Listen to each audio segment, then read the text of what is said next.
Ada air. Ada air. Ada air. Apa you buat ni? Biasalah kat rumah ni kadang-kadang ada banyak masalah. Sebab mesin ni tiba-tiba air tak masuk. So kena cabut, buat macam manual balik. Masukkan air.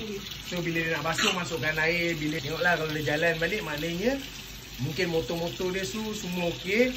Dan mungkin mengikut pengajian saya lama beberapa ketika, dia punya ni buff air dia ni dah jalan dah, alhamdulillah.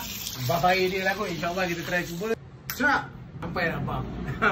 Nanti kita tengok ada skru 2. Okey, buka ni 2 skru. Dan kita buka belakang. So kita masukkan buff baru. Okey, kita try pasang buff baru. Kita ikat balik 2 skru. Okey. Bismillah.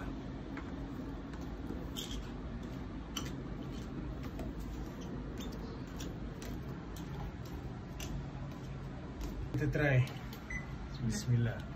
Tengok air terkeluar tak? Tengok tu air. Alhamdulillah.